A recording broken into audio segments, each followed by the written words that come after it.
Sir चुनाव को जो सर क्या कैंडिडेट इस तरह का आपको लग रहा है कि हाँ, आज स्क्रूटनी का दिन था, तो बाकी 16 तक विड्रॉल की डेट है, तो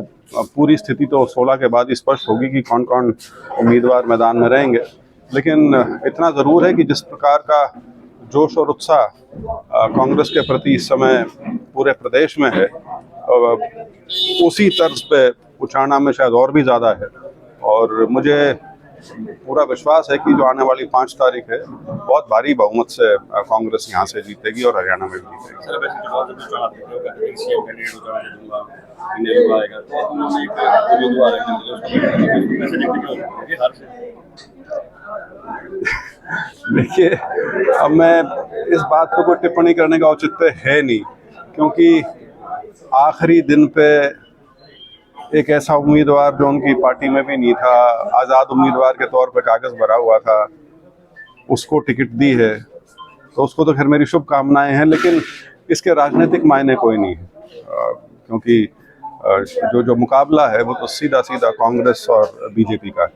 सर जेजेपी के जो 90 गठबंधन हुआ है तो 90 कैंडिडेट भी उनको मिले नहीं है, 85 में लड़ रहे हैं, तो क्या देखते हैं इस तरह से?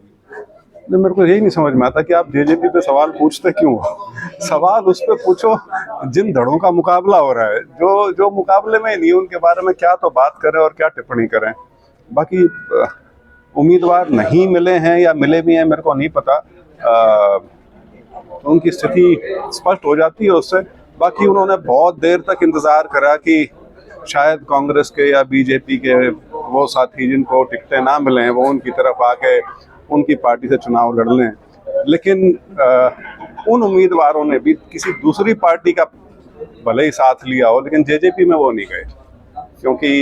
जिस प्रकार का उनका 5 साल का कार्यकाल रहा, जिस प्रकार की नाराजगी लोगों में है, तो किसी ने उचित नहीं समझा उनकी तरफ जाना। कांग्रेस की टिकट बढ़ चुकी है, तो भूपेंद्र सिंह हुड्डा एक बहुत साबित हुआ है कि इस तरह से देखते हैं कि दूसरा जो नजर आता है कांग्रेसियों को टिकट मिली है, सारे कांग्रेस के कैंडिडेट हैं।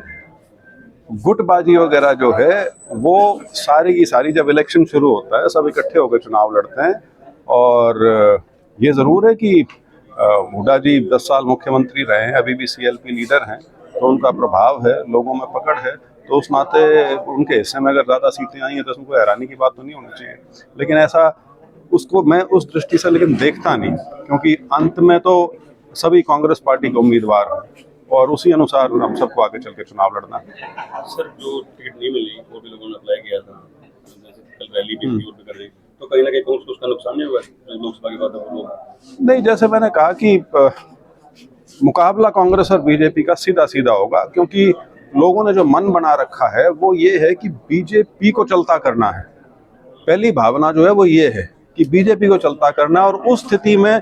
सबसे बेहतर विकल्प क्या है उसको करने के लिए, वो सिर्फ कांग्रेस पार्टी है, और कोई इस दृष्टि से लोगों की नज़र में नहीं है। और आपने लोकसभा में भी देखा किसी प्रकार के वोट का विभाजन नहीं हुआ, मतलब जो जिनको आप तीसरा दल या तीसरा गठबंधन, चौथा गठबंधन कहें, उनको कोई वोट ही नहीं आई किसी को।